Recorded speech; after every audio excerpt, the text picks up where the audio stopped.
نه هیچ کس داخل نیست، هیچ کس. فیلم بگیرم. این کانکس در خونه منه. ای خدا. اوه خدا. Do the fire, the next mess up to the fire. No. No fire. No fire. No fire, pull No, the fire. no fire, no fire. No fire. Mustafa, bia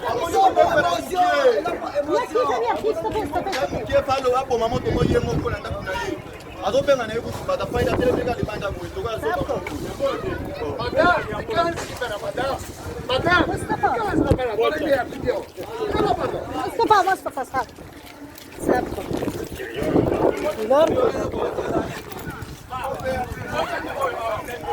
işte şabana خونیم آتش گیره. من تلفن منو بگیر سعید. دانیا چی شد که آتش گیری؟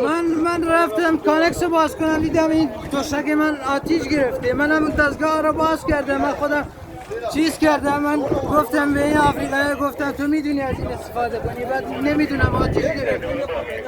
حالا چیکار کنیم اگه خونم آتش بگیره؟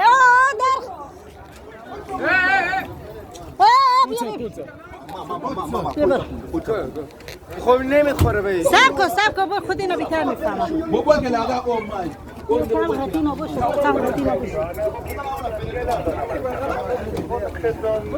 محمد سکو شیراب میخوره. Nelly, no muevas la ciudadela. Compuesta vale con esta cano.